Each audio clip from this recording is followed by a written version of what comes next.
जय हिंद जय बिहार। देखिए आज क्लास 10th का काव्य खंड से सेकंड लेसन बता रहे हैं और ये बहुत इम्पोर्टेंट है। इसमें से एक प्रश्न आपको निश्चित रूप से आता है। इनके लेखक यानी कवि रस खान हैं। प्रेम अयनी श्री राधिका। प्रेम अयनी श्री राधिका मतलब शीर्षक से ही सारे चीज स्पष्ट हो जाते हैं।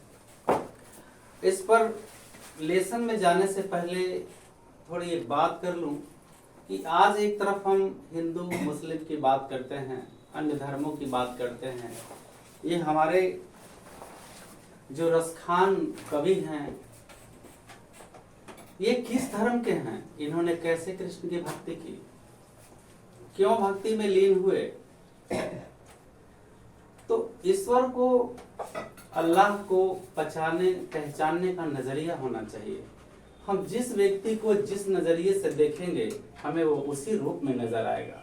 रसखान कवि का दिव्य दर्शन कृष्ण से हुआ और इस तरह से उनके रस में सराबोर हो गए, डूब गए और डूबते चले गए। आइए थोड़ा इनकी जीवनी पर प्रकाश डालें। दिल्ली के पठान राजवंश में इनका जन्म हुआ था। कवि रसखान का जन्म दिल्ली के पठान राजवंश में हुआ था। प्रेम वाटिका से स्पष्ट होता है कि लगभग 1610 ईस्वी में प्रेम वाटिका का शुरुआत हुआ था। मतलब प्रेम वाटिका में मिलता है 1610 में कि इसी के आसपास के ये कवि थे।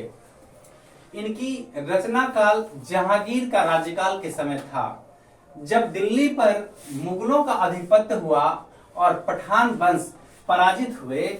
तब वे दिल्ली से आकर ब्रज में बस गए थे।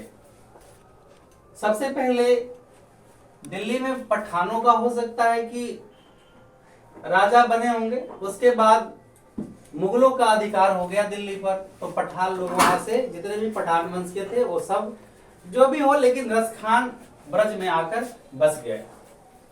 गोस्वामी विठल दास ने इनकी दीक्षा दी, मतलब इन्हें ज्ञान दिया।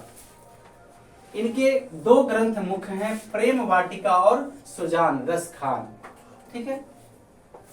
अब यहां पर इनके बारे में जो कुछ भी बताया जाता है या इस कविता में जो कुछ भी लिखे हैं, हम इसके माध्यम से, इस किताब के माध्यम से आपको बताने का प्रयास करेंगे।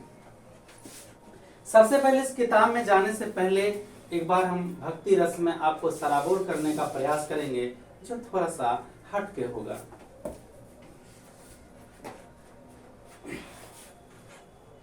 एक बार कृष्ण मथुरा में थे और अपने महल के ऊपर वाले कमरे में कुछ निहार रहे थे। शाम का समय था, कुछ याद कर रहे थे और वहां से वृंदावन के यानी गोकुल के यमुना का तट लगभग साफ दिखता था। अचानक देखते देखते देखते वो अपने बाल्य अवस्था में खो जाते हैं। उन्हें अपने दोस्तों की याद आने लगती है, ग्वाल बाल की याद आने लगती है, राधा रानी की याद आने लगती है, गोपियों की याद आने लगती है और वो दर्द से तड़प उठते हैं और अचानक वो भूल जाते हैं कि मैं यहाँ का राजा हूँ। जब उनकी याद सताते हैं, कैसे हम लोग बचपन में कभी भूल जाते हैं, अपने दोस्तों के साथ अपने बचपन में जब डूबते हैं तो लगता है वो सारी चीजें याद आ जाता है।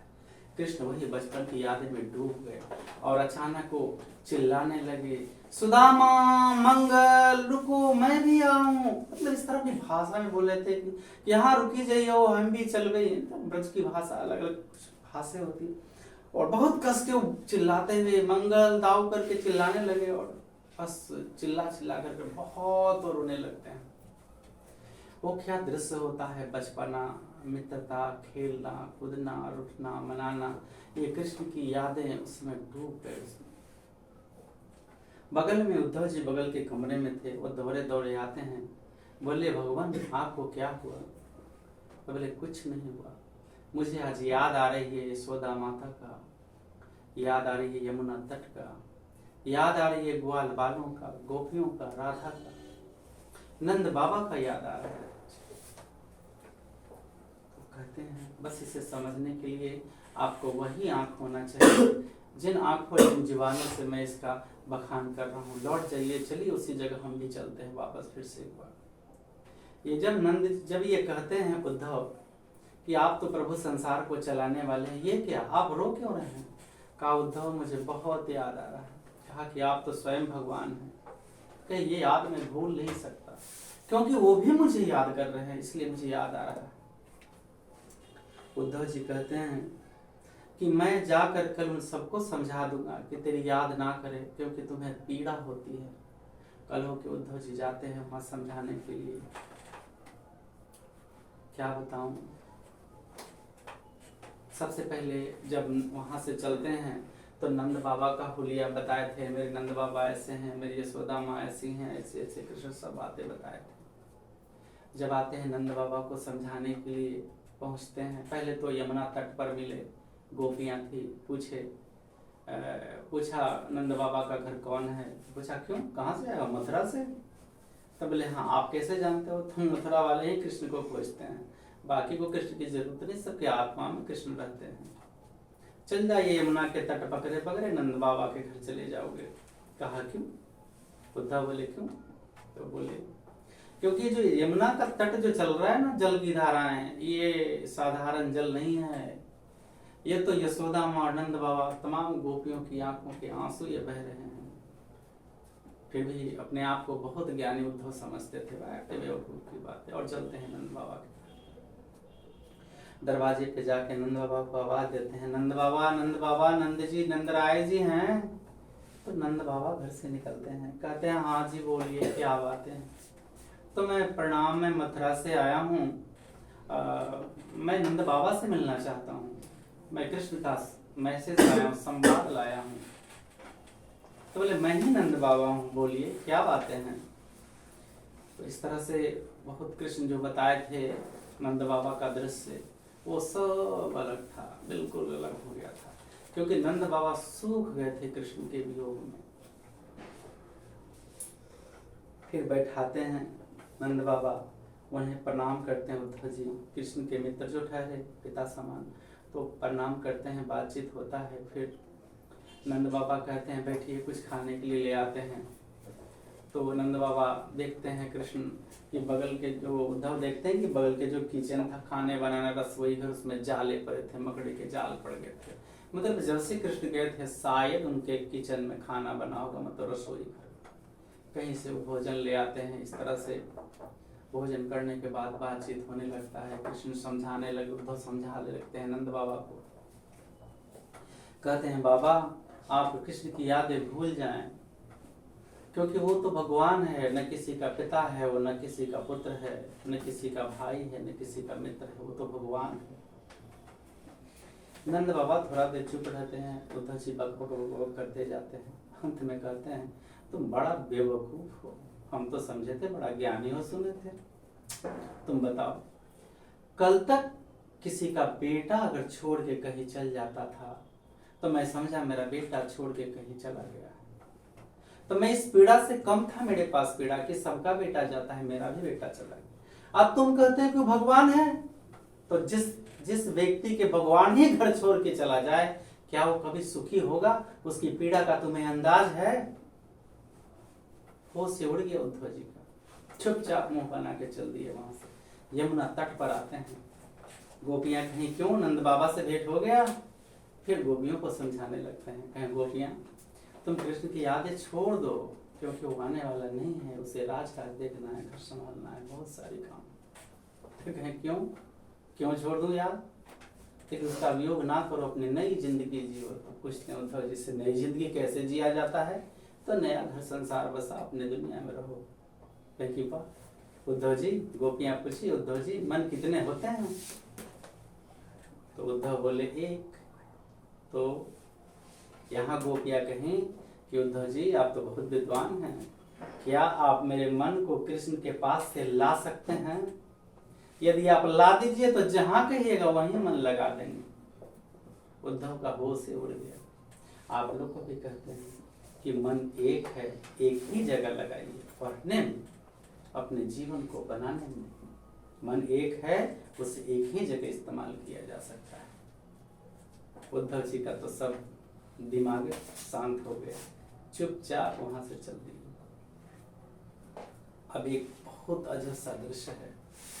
जो उद्धव आए थे ब्रज में, गोकुल में, तो कृष्ण जी अपना वस्त्र, आभूषण, दुपट्टा सब दे दिए थे ताकि लोग उनको देख सके, वरना मुंह उठा के भी नहीं देखता कोई। जब जाते हैं तो ये देखिए करील, यहाँ पे चर्चा है करील, कांटेदार झाड़ियां। वो कांटेदार झाड़ियां में उनकी दुपट्टा फंस जाता है। कहता है, ऐ कृष्ण के दुपट्टे, तू मुझे छोड़कर मत जा, मत जा, मैं तेरे बिना कैसे जीता हूं, कभी सोचा है। अब उद्धव के होश उड़ गया। ये था प्यार, ये था कृष्ण का रोम रोम का प्यार। पेड़ पौधे, नदी, निर्झर, तालाब सब उसके वियोग में थे। एक बात आप लोग बहुत गहराई से यहाँ पे बताऊं, अध्यात्म का है। सबने अपनी पीड़ा सुना दी। नंद बाबा अपनी पीड़ा सुना दिए कि मैं कृष्ण के बिना कैसे जी रहा हूं, तुम्हें पता है। यशोदा माता सुना दी, गोपियां सुना दी, चलते हुए पथ रास्ते सुना दिए अपनी पीड़ा, एक कंटीली झाड़ियां अपनी पीड़ा सुना दी, पेड़ पौधे अपनी पीड़ा सुना दी, सबने अपनी पीड़ा सुनाई। और मेरे कृष्ण कितने दुखी हैं किसी को अंदाज है। सबने एक को छोड़ा, कृष्ण को, और कृष्ण ने तो सबको छोड़ के गए।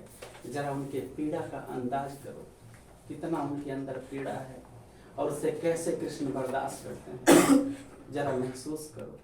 ठीक उसी तरह जिस तरह तुम सारे लोगों का परवरिश मम्मी पापा करते हैं, तुम सब भाइयों का, सब बहनों का, सबका देखभाल करते हैं, सारी आवश्यकताएं पूछते हैं। कभी तो अपने माँ बाप की पीड़ा को देखते हो कभी? हम लोग हर बात में परमात्मा को आरोप लगाते हैं, भगवान ने ऐसे किया, भगवान ने ऐसे किया। जो हमने किया अपना कभी देखते हैं? उस प्रेम पिता पर हम आरोप लगाते हैं। कृष्ण की पीड़ा को महसूस करो, कैसे जब गोपियों की याद आती होगी तो कितना उनको वेदना होता होगा, यशोदा माता की याद आती होगी तो कितना उनको मन में पीड़ा होता होगा, नंद बाबा की यादें, बताइए, राधा रानी की यादें आती होगी तो कितना तड़पते होंगे, जरा महसूस करो। ठीक उसी तरह जैसे तुम कुछ करते हो और तेरे मम्मी पापा, माता पिता पीड़ित होते हैं, कभी उनके तरफ ही पीड़ा को समझो। तो कभी हम ईश्वर पर आरोप न लगाएं, हम अपने कर्मों पर ध्यान दें। ईश्वर तो जो करता है वो सत्य करता है, उसके अंदर भी पीड़ा है। अगर हमें कष्ट होता है तो मेरे प्रेम पिता को भी पीड़ा होता है कि मेरे पुत्र को क्यों कष्ट है। जो भी होता है मेरे कर्मों के हिसाब से होता है। तो भाग्य से समझौता नहीं, मेहनत करें, कर्म करें, अपनी साधना करें और तपोबल के दम पर, मेहनत के दम पर हर लक्ष्य को हासिल करें। इस कहानी को हम यही विराम देते हैं और आगे चलते हैं। यहाँ अब ये टॉपिक है प्रेम अयनी श्री राधिका। प्रेम अयनी श्री राधिका, रस खान ने लिखा है। सबसे पहले राधिका रानी के बारे में वर्णन किया गया है। वियोग तो सबको था, लेकिन जो त्याग मेरी राधिका रानी ने की थी वो शायद कोई त्यागा होगा, शायद कृष्ण भी इतना त्याग किए होते, पता नहीं कर सकते हैं। प्रेम अयनी, अयनी का मतलब होता है खजाना। राधिका रानी प्रेम की खजाना थी। अगर एक बार किसी भी धर्मावलंबी अगर नाम ले ले दिल से राधिका रानी का, तो मोक्ष के मार्ग पर प्रशस्त हो जाएंगे। दुष्ट को भी अपना स्वविवेक आ सकता है। मेरी राधा रानी प्रेम अयनी श्री राधिका। राधा रानी प्रेम के खजाना है, प्रेम का घर है, प्रेम का समंदर है। आज उनके बारे में हम लोगों को पढ़ना है। थोड़ी सी देखें, अब शुरुआत लेते हैं। तो शीर्षक से ही आप समझ लें कि प्रेम का खजाना राधिका रानी के बारे में आज हम लोग देख रहे हैं। प्रेम अयनी श्री राधिका मतलब प्रेम के खजाना राधिका रानी के बारे में आज हम लोग विशेष से जानने का प्रयास करते हैं। उनसे जुड़ी हुई कृष्ण, उनसे जुड़ी हुई हर चीजों के बारे में साक्षात एक तरह से मन की आंखों से हम लोग दर्शन करने का प्रयास करेंगे। देखिए, मन की आंखों से हम चाहें जो चाहें उसे देख सकते हैं दिव्य दर्शन से। उसके लिए मैंने बार बार कहा कि उस प्रेम को पहचानने के लिए मन की आंखों से देखना होगा। प्रेम अयनी श्री राधिका, प्रेम वरण नंद नंद। प्रेम अयनी श्री राधिका, राधिका रानी प्रेम के खजाना है, प्रेम का घर है, प्रेम का समंदर है, प्रेम वर्ण नंद नंद, और प्रेम का स्वरूप है नंद बाबा के पुत्र कृष्ण नंद नंद नंद नंद। प्रेम के खजाना है राधिका रानी, और प्रेम का साक्षात स्वरूप है, रूप है मेरे नंद बाबा के पुत्र कृष्ण मोहन चाहे जो कहे। प्रेम वाटिका के दो माली मालिन द्वंद। प्रेम वाटिका मतलब प्रेम के बगीचा, बाग, प्रेम का बाग। प्रेम वाटिका के दो, प्रेम के बाग के ये दोनों, एक माली है और एक मालिन है। एक माली है और एक मालिन है। माली मतलब कृष्ण और मालिन मतलब राधा रानी। देखिए, आज लड़के हो या लड़की प्रेम का अर्थ गलत लगाते हैं। प्रेम न बारी उपजय, प्रेम न हाट बिकाए, राजा प्रजा जे ऊंचे शीस दे ले जाए। प्रेम कहीं खेत में नहीं उपजता है। प्रेम न बारी उपजय, प्रेम न हाट बिकाए, प्रेम कहीं हाट बाजार में नहीं मिलता है। राजा प्रजा जे रुचे शीस दे ले जाए। राजा हो, प्रजा हो, अमीर हो, गरीब हो, अच्छा हो, बुरा हो, जो भी हो, आप अपने सर को उसके आगे झुका दीजिए, वो आपको दुआएं जरूर देगा, बद्दुआएं नहीं देगा। अगर बद्दुआएं दिया भी तो कोई फर्क नहीं पड़ेगा, और दे ही नहीं सकता है। आप किसी को अगर पिताजी कहेंगे तो आपको पुत्र अवश्य कहेगा। आप किसी को बउआ कहेंगे तो आपको भैया जरूर कहेगा। कहेगा या नहीं कहेगा? लेकिन आज की वाणी कैसी है? विष के समान। विष के समान, विष के समान। हमको सबसे पहले अपनी वाणी में सुधार लाना होगा। कैसे बात करें, कैसे बोलें, कैसे प्रेम करें। तो प्रेम का अर्थ क्या है? प्रेम, माँ हमसे प्रेम करती है अनमोल, मेरी बहन हमसे प्रेम करती है अनमोल, राधा रानी प्रेम करते थे कृष्णा से। तो बहुत लोग कृष्ण के बारे में गलत मैसेज देते हैं कि कृष्ण के ये थे, कृष्ण के 16,108 रानियां थी कृष्ण के, पर कृष्ण सन्यासी थे, पर कृष्ण सन्यासी थे, पर कृष्ण सन्यासी थे। तो कृष्ण के बारे में अगर कोई ना जाने और गलत सलत बातें कर देता, आपको क्रोधित नहीं होना है, ठीक है। अब जो कोई विष के बारे में नहीं जानता है तो विष का अपमान कर देता है। जैसे सांप का जहर उतारने के लिए सांप का जहर ही चाहिए, तब इसका गुण हुआ या नहीं हुआ? बताइए आप। तो किसी चीज का अगर गुण कोई ना जाने, उसे अपमानित कर दे, आपके अंदर वो गुण है, वो नहीं जान रहा, करने दीजिए अपमानित। मान अपमान का विद्वानों को फर्क नहीं पड़ता है, फर्क नहीं पड़ता है। फर्क तो उन्हें पड़ जाता है जो किसी को अपमानित करते हैं। अपमानित करने से कोई महान नहीं बन जाता है। महान तो वो है जो अपमान का विष को भी अमृत समझ के पी लिया।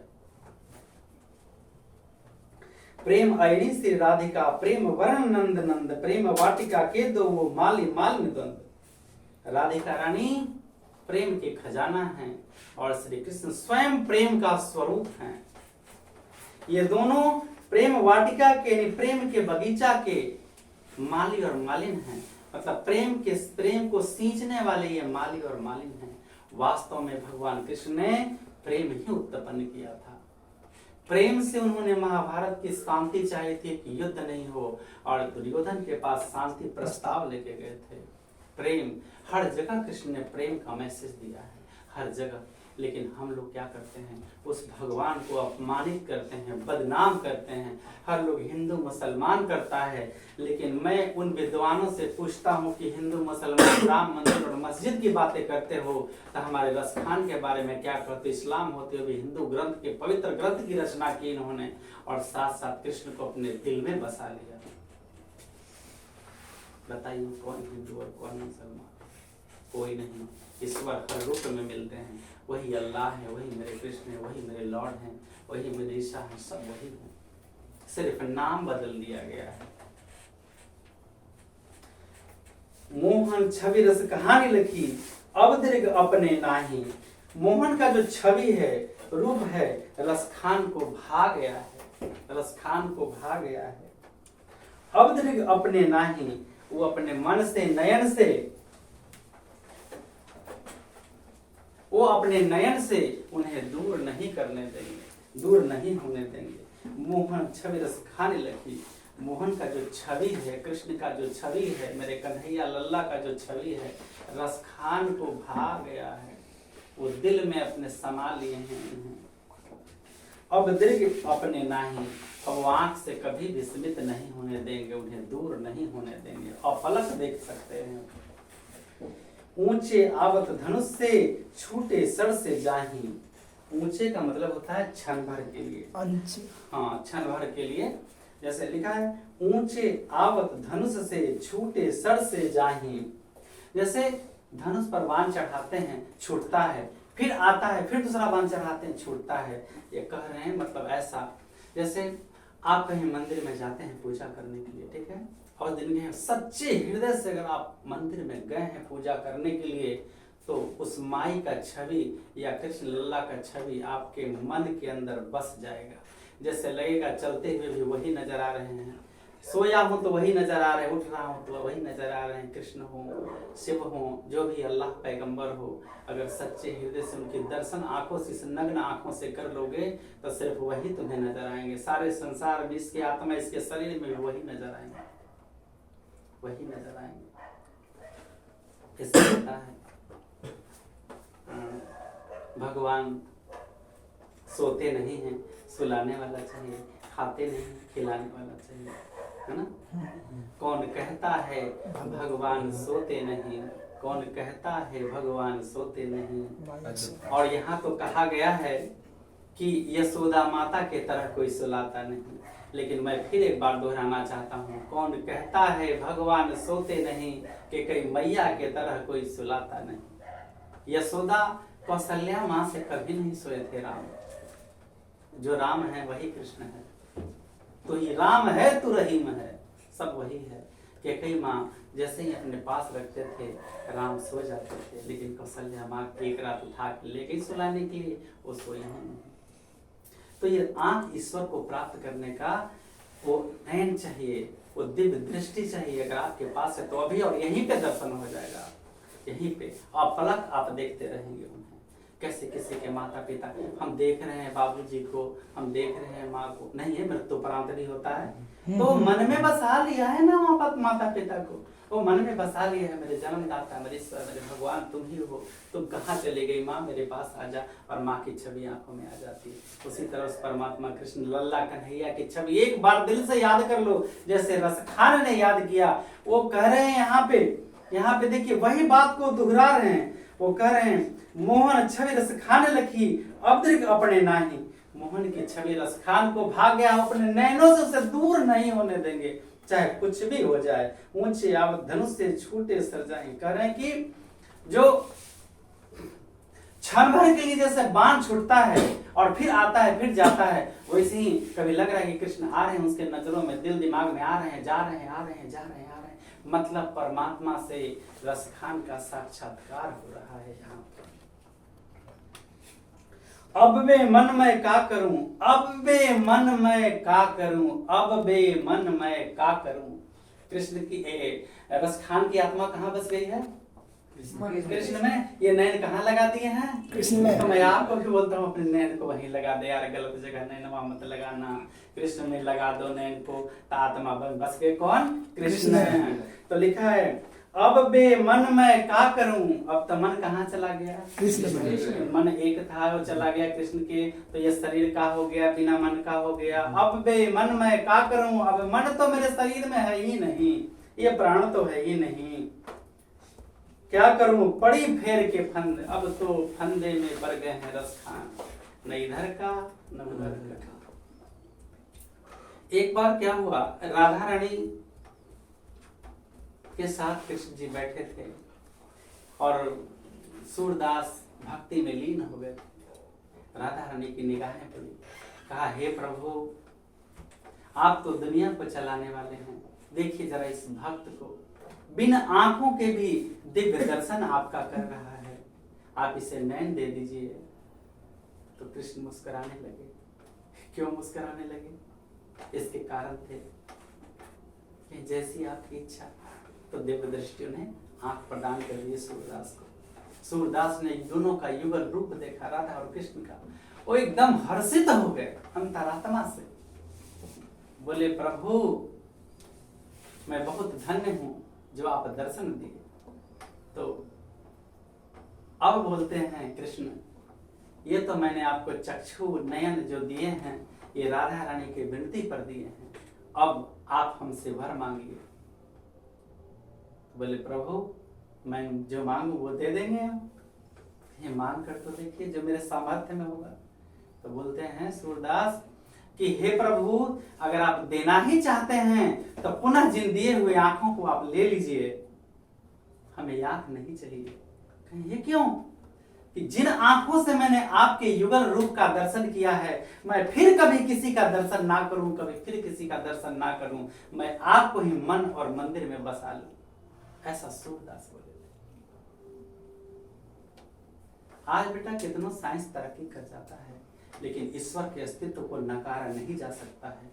विद्वान रावण भी अंत में राम कहा था, कंस भी कृष्ण कहा था, और जितने अहंकारी लोग हैं उन्हें एक दिन ये बात मानना होगा कि ईश्वर कोई है, कोई है।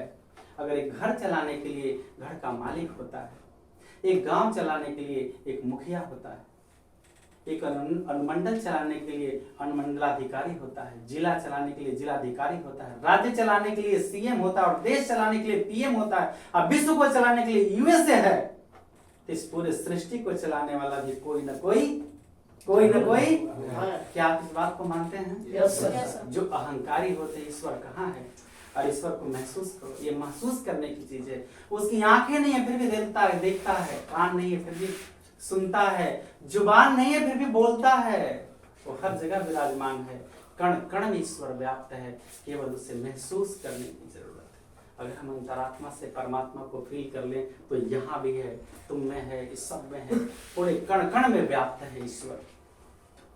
तो ईश्वर के देखने के लिए क्या चाहिए? वो नजरिया होना चाहिए। ऊंचे आवत धनुष से छूटे सर से जाही, ऊंचे आवत धनुष से छूटे छड़ सर से जाही। जिस तरह वाण धनुष से छूट करके आता है फिर चढ़ाते हैं जाता है, उसी तरह मोह मन मानिक ले गयो चीत चोर नंद नंद। मोह मन मानिक ले गयो, मुंह का कहीं लिखे थे शायद, मुंह मने मेरा, ये कहने मुंह मन मानिक ले गयो, मेरे मन को किसने ले गया? मन को किसने ले गया? कृष्ण ले गए हैं। चित चोर कहते हैं कृष्ण को, चित चोर कहते हैं। हे कृष्ण आपने मेरे हृदय को चुरा लिया है, मेरे मन को चुरा लिया है, तो वापस मांग लो दे देंगे। नहीं लाएगा। अगर बेटा मांगोगे कि हे कृष्ण हमें वापस कर दो दिल, तो दाता है दे देंगे। क्या तुम वापस चाहोगे? नहीं। कौन चाहता है कि हम उस परमात्मा में दिल को लगा दी हम वापस ला? तो देखिए आरोप लगा रहे रस खान, हे भगवान आपने मेरे मन को ऐसा अपहरण कर लिया है कि मैं वहां से आना भी नहीं चाहता हूँ। देखिए कैसा अपहरण है। तो एक तरफ कभी कह रहे हैं कि आपने मेरे मन को अपहरण कर लिया है, अपहरण कर लिया है, तो अपहरण के लिए तो कहो कृष्ण मुक्त कर देंगे, कह दो एक बार मुक्त कर दे। क्या मुक्त चाहते हो? तो नहीं। ये कैसा आरोप है कवि का। भगवान को भी चक्रव्यूह में जकड़ लिया है, खुद को छोड़ना नहीं चाहते हैं और भगवान पर आरोप लगा रहे हैं ताकि भगवान हमें छोड़े नहीं, गुस्सा से प्रेम से छोड़े नहीं। हम पर अपहरण का आरोप लगा है, मैं तो छोड़ूंगा नहीं। रियल तो ये है कि कभी छोड़ना ही छूटना ही नहीं चाहता है। तो यहाँ पर है कवि ने चित चोर किसे कहा है? तो क्यों कहा है? क्योंकि कवि का रसिक हृदय कृष्ण में सराबोर हो चुका है। उसका मन अब उसके पास नहीं है, बेमन है, उसके मन का अपहरण कृष्ण ने कर लिया है। अब दूसरा उससे कोई मुक्त नहीं और मुक्ति चाहते भी नहीं है कवि। इस तरह कृष्ण को चोर कहा गया है। ठीक है, देखिए कृष्ण के चोर में एक और पंक्तियां हैं, ये किताब से हटके, किताब का आपका नहीं है। कृष्ण बाल्यावस्था में बचपन थे छोटे, तो अपने गांव में गोकुल में जाके किसके घर में माखन चुरा के खा लेते। गए दोस्तों के साथ माखन चुराए खा लिए, माखन चुराए खा लिए। रोज उलहन आता था उनके घर, रोज उलहन आता था। एक दिन यशोदा माता सोची डांट फटकार के तो थक गई, नहीं कुछ हुआ। एक दिन बहुत प्यार से यशोदा माता कही, लल्ला तू जो ग्वालों के घर माखन चोरी करता है, उसी माखन से उसके परिवार चलते हैं। तुम मत कर लल्ला ऐसा, उनके परिवार क्या खाएंगे? वही माखन बेच करके उनका परिवार चलता है, घर चलता है। तो चोरी मत कर लल्ला, मत कर चोरी। कृष्ण कहे मैया अब मैं नहीं जाऊंगा माखन चोरी करने मैया, तो विश्वास कर ले, पक्का विश्वास कर ले भैया, मैं नहीं जाऊंगा माखन चोरी करने। इस तरह क्या होता है, 3-4 दिन कन्हैया जाते ही नहीं, जाते ही नहीं। सारा लोग खोज रहा है कन्हैया कहाँ है, लल्ला कहाँ है, आता नहीं, मिलता नहीं। सारे गोकुलवासी गरीब हो रहे थे। पहुंच गए कुछ लोग, मैया कन्हैया कहाँ है, मैया लल्ला कहाँ है। कहा क्यों, आज तेरे घर माखन चोरी करने गया, नहीं गया तो तुमको चैन नहीं है, फिर तू बुलाना लेके आती है। जो माखन चोर आके खाता है वो उतने पैसे से बेचेगी तो तेरे बाल बच्चों का परवरिश होगा, तो लाना भी नाम देगी हमको, जा तो लोग अपने घर। तो कहा मैया तू लोग गरीब है तो अपना परवरिश कर। तो कहा मैया मैं तो उस दिन गरीब हो गया सबसे ज्यादा जिस दिन लल्ला मेरे घर नहीं गया। उस दिन से हम लोग खाना नहीं खाया, कुछ नहीं खाया। और जब वो मेरे घर पे दस्तक देता है, मतलब मेरे घर को छू देता है, तब मैं अमीर हो जाता हूँ। उस दिन ज्यादा से ज्यादा पैसे प्राप्त होता है, उतना ही माखन बेचने से मैया ये सजा तो मुझे मत दे। कन्हैया को मेरे घर जाने दे। कन्हैया मुस्कुरा उठते हैं, क्योंकि ये सारे रास्ते जानते थे, सब तो उन्हीं का देन था ना। ये था मेरे कन्हैया।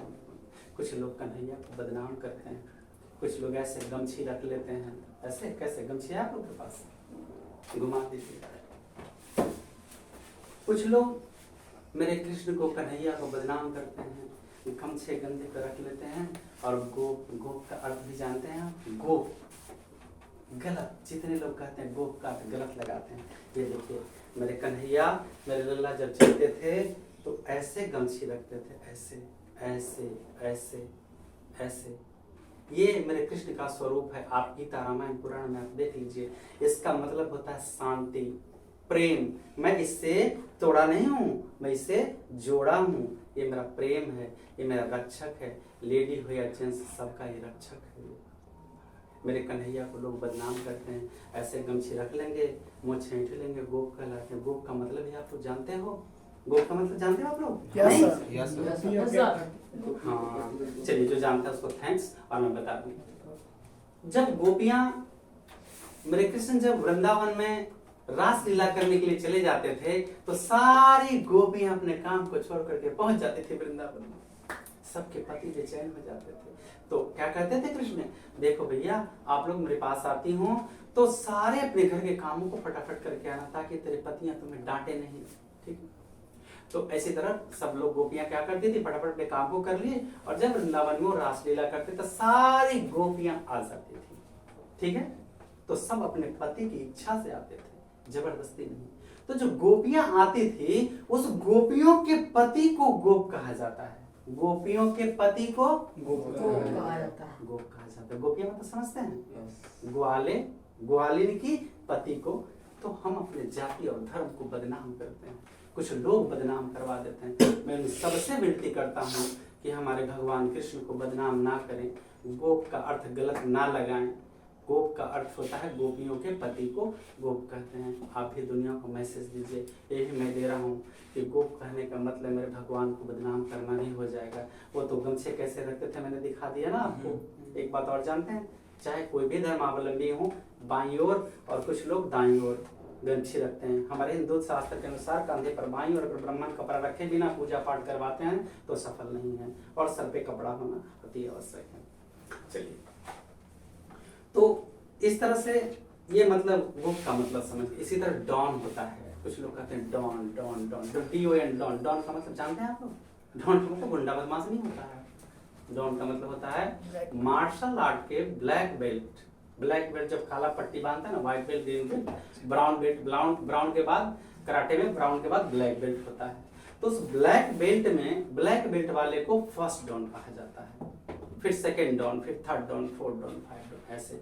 तो कुछ लोग किसी चीज का गलत अर्थ लगाते हैं। आपको फर्स्ट डॉन, सेकेंड डॉन जो भी रहेगा खिलाड़ी, आप उसको गाली ही वक्त दीजिएगा तो नहीं मारेगा, क्योंकि जानता है अगर मैं मार दूं तो बचेगा नहीं, मर जाएगा। इसलिए बात को समझता है, आपसे उलझेगा नहीं। इसी तरह मेरे कृष्ण हैं, दुनिया कहते रह गया तरह तरह की बातें, वो जहाँ के तहाँ रह गए। उनकी यश तो और ख्याति तो फैलते चलेगी, सारे धर्मावलंबी उनसे प्रेम करने लगे, जैसे मेरे बस खान प्रेम करने लगे। ठीक है, तो चलें वापस अब पढ़ाई पर। पढ़ाई भी जरूरी है। ठीक है, तो ये तो हो गया, ऊंचे आवक धनुष से छूटे सर से जाही, मतलब जो क्षण भर के लिए जैसे बांध छूटता है फिर धनुष पर आता है छूटता है, ऐसे हो गया है। मतलब मेरे कवि रसिक कवि का हृदय मुंह मन मानिक ले गए वो चित चोड़न, मेरे मन हृदय को तो मेरे मन को मेरे आत्मा तो कृष्ण अपहरण कर लिए, अब ये मन मेरे पास नहीं है। प्रीतम नंद किशोर जा दिन तय नैनी लगे कर रहे हैं, ऐ मेरे प्रीतम, ऐ मेरे प्यारे, ऐ मेरे प्रिय। प्रीतम मतलब समझते हैं जो दिल को भा जाए और कोई भाई ही नहीं, कोई भाई ही नहीं। प्रीतम नंद किशोर जा दिन ते नैनन लगियो, ए नंद किशोर, ए प्रेम, ए मेरे प्रियतम, मेरे प्रियतम, जब से आप में मेरा नैन लग गया है, मन लग गया है, मन पावन चित चोड़ पलक ओढ़ नहीं कर सकूं, मैंने पलक तो झपकाया ही नहीं है, मैं खुले नग्न आंखों से आपका अपलक दर्शन कर रहा हूं, ऐसा कवि कहते हैं।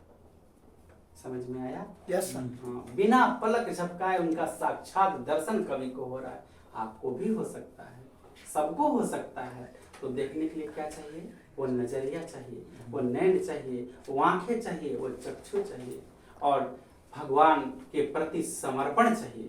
सबसे पहले तो हम लोग भगवान से मांगते हैं, ए भगवान मुझे दे दो, भगवान मुझे दे दो। अरे बेवकूफ, मांगने से क्या भगवान दे देंगे? सब बोलोगे भगवान दिया नहीं तो भगवान है नहीं। उनको सब पता है कि किसको कब कहाँ और कैसे देना है, तेरे मांगने से वो नहीं देंगे। दे तो दिए थे रावण को, क्या हुआ था बताइए, क्या हुआ था?